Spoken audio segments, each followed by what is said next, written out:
Kita akan lanjutkan perbincangan. Tadi kita sudah mendengarkan bagaimana keterangan dari Mas Anam. Bang Emrus, tadi sudah diberikan keterangan oleh Mas Anam, justru kesempatan inilah kesempatan yang harusnya dimanfaatkan dengan baik oleh pimpinan KPK, setidaknya untuk bisa memberikan klarifikasi, memberikan informasi apa yang sebenarnya terjadi. Silakan Bang. Baik, saya pikir teman-teman dari Komnas HAM kalau kita balik pernyataannya kepada mereka gampang saja. Kalau mereka negarawan gitu ya, jangan asal panggil dong. Kaji dulu. Apakah benar ada pelanggaran HAM? Karena Komisi Hak Asasi Manusia, coba cek di situ adalah itu kan lembaga negara yang berbicara tentang substantif persoalan hak yang paling mendasar. Yang saya khawatirkan setiap ada orang yang melapor nanti dia panggil orang para pihak, dipanggil lagi, itu pekerjaan mereka nanti habis waktu di situ. Mereka Komisi Hak Asasi Nasional yang bicara tentang substantif persoalan. Ini hal-hal yang menurut saya soal tes itu soal biasa. Kalaupun misalnya harusnya mereka dorong untuk diproses pengadilan PT UN, harus kalau memang ada teman-teman yang melaporkan ke sana, katakanlah yang tidak lulus, harusnya Komnas HAM mengatakan, wah setelah kami kaji, saya kira saya sarankan saudara ke sana, gitu ya. Jadi saya justru menjadi khawatir nanti setiap persoalan nanti masuk ke Komnas HAM semua, gitu ya, panggil para pihak. Padahal Komnas HAM masih banyak tugas-tugas yang sangat ajasi yang harus diselesaikan. Apa itu misalnya? Katakanlah nyawa manusia, ada yang meninggal. Apakah sudah mereka urusi ini? Oleh karena itulah saya menyarankan ke teman-teman Komnas HAM, kalau mereka sungguh-sungguh negarawan, jangan setiap laporan langsung diterima, langsung dipanggil para pihak. Kemudian yang kedua, ketika disebut surat pemanggilan dari aspek komunikasi, itu bermakna bisa sesuatu di persepsi publik dipanggil loh komisioner KPK gitu ya.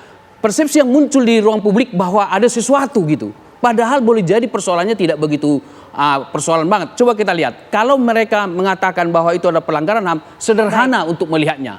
Kalau teman-teman Komnas HAM melakukan konten analisis atau studi semiotika terhadap semua kuesioner yang ada, terhadap semua proses itu sebagai lambang verbal dan non verbal, itu kelihatan kok maknanya. Terlihat nggak di situ pelanggaran?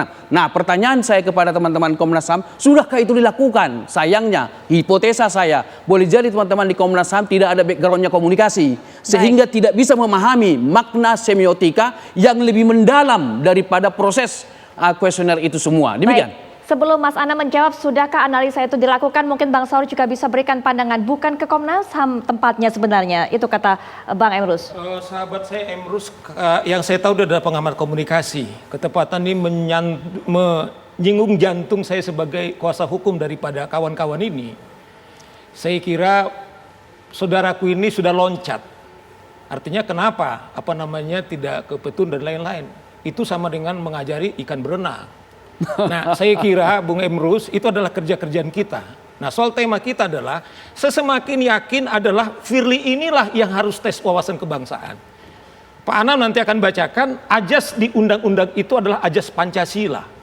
Nah, rupanya kawan-kawan itu udah langsung penyidikan, peradilan dan mereka berhak untuk melakukan pemantauan.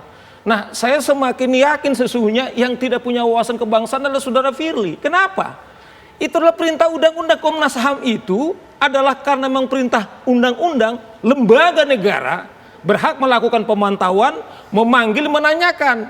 Dalam konteks ini saudara Firly belum mau ditetapkan sebagai tersangka, justru diberi kemuliaan kepada dia dipanggil. Bahkan pelapornya itu dipanggil didalami 3 kali. Sampai yang terlapor ini betul apa tidak. Nah, dasar itulah mereka dipanggil sebagai saksi. Nah, adalah perintah hukum, kalau mereka tidak saksi bisa dipaksa bahwa Komnas itu adalah lembaga negara, bahkan diberi wewenang untuk memaksa. Saya pernah menjadi tim komisioner Komnas HAM peristiwa Mei, karena pihak-pihak nggak dipanggil, kami panggil paksa. Nah, pertanyaannya adalah apakah dengan demikian karena kami panggil paksa kemudian kami tidak negarawan? Justru adalah kita negara bangsa, negara hukum. Kemudian negara mendesain namanya Komnas HAM, dan mereka lah yang berwenang. Coba bayangkan Mbak Fitri, 75 orang-orang ini adalah berhak di hak ajasi manusia, mereka berhak bekerja. Tiba-tiba tanpa putusan hukum diputus pekerjaan mereka. Dilempar begitu aja. Wewenang mereka ini bukan kuburan. Ini adalah domain daripada Komnas HAM. Betul nggak? Bahwa di salah satu di Komnas HAM tujuannya adalah menjaga keluhuran dan martabat daripada manusia. Inilah mereka melakukan pemanggilan, belum masuk kepada penyelidikan, apalagi penyidikan.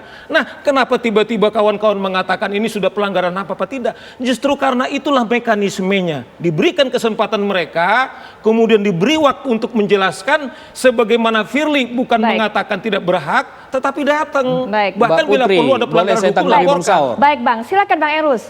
Saya kira Bung Saur ini terlalu hiperbola. Saya bisa buktikan itu. Dikatakan Pak Firly tidak punya wawasan gitu ya. Kalau dikatakan tidak punya berarti zero. Saya kira terlalu membesar-besarkan gitu ya. Saya kira kita ini semua punya wawasan kebangsaan. Hanya tunggu sebentar. Saya nggak punya wawasan kebangsaan. Bang Saur, sebentar. Hukum, oleh karena itu saya mau jelaskan bahwa tunggu dulu. Persoalan itu yang mau saya jelaskan Bung Saur. Berhak mereka. Saya sudah diberi kesempatan Bung Saur. Sebentar. Saya sudah diberi Bung Saur. Jadi gini. Silakan. Jadi tingkat wawasan kebangsaan seseorang itu tidak boleh kita katakan tidak ada. Menurut saya nggak perlu tunggu dulu. Itu. Tidak ada. Karena itu tidak ada manusia yang tidak punya wawasannya saja. Supaya saya jelaskan secara akademik. Karena apa? Tingkat kesadaran yang berbeda, tingkat wawasan yang berbeda. Jadi oleh karena itu Bung Saur saya kira terlalu membesar-besarkan. Dia itu anti Pancasila. Nah, kemudian kembali lagi Bung Saur katakan tadi, sebentar saya akhiri dulu karena saya dipotong tadi. Bahwa kalau ini ada loncatan, justru kalau Bung Saur lihat alur berpikir saya tadi, justru tidak ada loncatan. Artinya bahwa bisa nggak dikaji sebelum dipanggil para pihak, bisa dilihat apakah ada pelanggaran HAM atau tidak, sehingga bisa dijelaskan kepada para pelapor.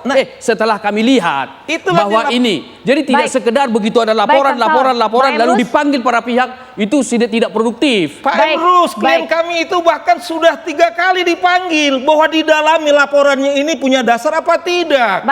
Dasar itulah 3 kali loh dipanggil didalami. Bukti-bukti itu ada ribuan lembar yang diberikan kepada saya oleh klien kami atau kami bawa. Bahwa ini sudah didalamin. Justru karena didalami itu ada dasarnya dipanggil. Diberi kemuliaan dia datang menjelaskan. Bang Saur, Bang Emrus sebentar kita lanjutkan nanti. Tapi kita juga akan minta keterangan dari Mas Anam. Mas Anam silakan berikan tanggapan. Sudahkah melakukan kajian, analisa seperti yang dikatakan oleh Bang Emrus? Ya, jadi tahapannya adalah ketika kita menerima pengaduan kita dalami. Oleh karenanya di minggu pertama itu banyak teman-teman yang kita ambil keterangannya, kita minta dokumen pendukungnya dan lain sebagainya. Bahkan di internal kami juga kami rapatkan apa yang kita temukan, kita cocokkan dan lain sebagainya. Baru merangkah kepada pemanggilan yang lainnya. Itu yang pertama. Jadi kalau dikatakan ini nggak ada kajian dan lain sebagainya, menurut saya itu kurang tepat gitu ya, karena memang faktanya adalah kami melakukan kajian dulu dan sebagainya. Itu yang pertama. Yang kedua, kami nggak setuju kalau misalnya kok ini komunikasinya nggak baik. Kami melaksanakan undang-undang, dalam undang-undang oleh undang-undang harus jelaskan. Karena semua perbuatan pidana adalah pelanggaran HAM, tapi tidak semua pelanggaran HAM itu bisa disidik, diusut oleh Komnas HAM. Ada lembaga-lembaga lain yang punya kewenangan. Baik, sebentar. Undang-undang yang Anda pakai itu, undang-undang yang Anda pakai tahun nomor 3999 itu dikoreksi oleh Undang-Undang nomor 26 sehingga ada ruang lingkup yang terbatas terhadap kewenangan Komnas HAM. Jadi Anda jangan meloncat-loncat. Kalau begini Anda bikin gaduh, terus bubarkan aja nih Komnas HAM. Kalau setiap saat bikin gaduh. Sudah ya. Anda banyak itu di Papua, di Poso, banyak mayat berkelimpangan. Anda usut itu. Jangan yang surat TWK orang nggak lulus tuh Anda usut. Ada wilayah hukumnya sebenarnya. Ya. Dan saya ingin mengatakan ini lembaga ini punya sistem dan sistem itu ada sistem, jangan Anda bikin sistem sendiri. Karena Anda sistemnya cuma penyelidikan itu kalau ada pelanggaran HAM berat. Ya kalau hanya pengaduan Anda harus bijak melihatnya sehingga jangan bermain. Ini Anda bermain dalam panggung-panggung yang membuat rontoknya opini dalam subjektivitas. Ini yang bahaya. Mas Anam juga waktunya terbatas sepertinya. Silakan Mas Anam untuk dilanjutkan. Ya. Yang kedua adalah kami nggak setuju kalau dikatakan bahwa ini soal komunikasi publik yang tidak baik. Ini saya bacakan undang-undangnya. Saya bawa undang-undang. Kita paham undang-undang itu, Bung. Ya, saya orang pertama memakai undang-undang itu dalam pelanggaran HAM Timur. Kata-katanya adalah pemanggilan kepada pihak. Jadi bukan bukan undangan atau penggunaan kata yang lain. Jadi kalau kami menggunakan title pemanggilan, itu karena perintah undang-undang dan kami melaksanakan undang-undang. Jadi kami tidak membuat aturan sendiri, tidak juga membuat gagah-gagahan. Ini clear, ini perintah undang-undang, bahasa undang-undangnya adalah pemanggilan. Yang berikutnya adalah, kalau tadi Pak Kapitra ngomong ABCD soal Undang-Undang 26, saya pastikan saya lebih punya pengalaman membereskan kasus-kasus pelanggaran HAM yang berat. Baik sebelum saya masuk Komnas HAM, sebelum saya masuk Komnas HAM, apalagi ketika saya masuk Komnas HAM. Jadi sangat jauh berbeda antara Undang-Undang 26 dan Undang-Undang 39. Clear. Kalau pakai Undang-Undang 26, kami bekerjanya nggak model kayak Komnas HAM tidak akan mengatakan bahwa ini adalah kesempatan, bahwa ini adalah hak. Nggak kayak begitu. Kalau kami pakai Undang-Undang 26, pasti kami ya panggil. Ya, bisa panggil paksa dan lain sebagainya. Tapi karena ini kami pakai Undang-Undang 39, kerangkanya adalah setiap orang punya hak untuk memberikan penjelasan, ya, memberikan penjelasan apa yang diadukan dan lain sebagainya.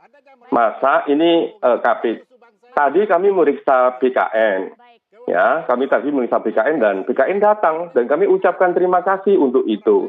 Dan dalam berbagai kasus, berbagai kementerian itu juga datang ketika kami panggil untuk mintain keterangan. Kepolisian juga datang, bahkan KPK sendiri juga datang.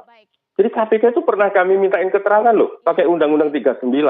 Nah kalau sekarang dipersoalkan bahwa ABCD ini nggak sesuai dengan undang-undang, ya yang dibicarakan Undang-Undang 26.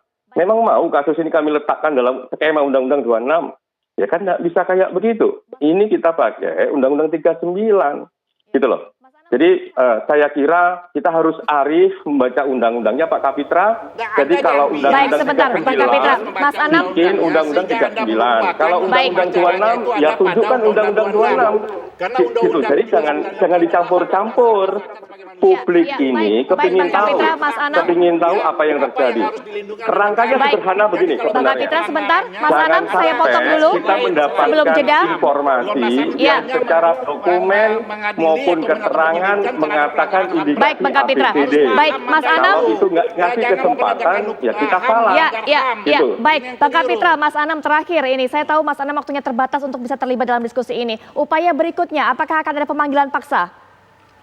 Singkat saja. Kami sudah, hari ini saya tanda tangan pemanggilan kedua. Hari ini saya tanda tangan pemanggilan kedua dan semoga hari ini bisa dikirim. Kalau enggak ya besok pasti kita kirimkan suratnya. Baik. Untuk pemanggilan kedua. Dan itu pemanggilan yang terakhir untuk kasih kesempatan memberikan keterangan. Karena kami sudah banyak keterangan dari tempat-tempat yang lain, termasuk dari teman-teman yang lolos tes ini. Gitu. Dari BKN juga kami dapat. Gitu. Jadi janganlah dengan alasan argumentasi hukum yang menurut saya tidak tepat karena yang dipakai undang-undang yang lain. Baik, gitu. Baik, Mas Anam, Bang Kapitra, kita akan jeda sejenak. Ya, nanti kita akan lanjutkan lagi.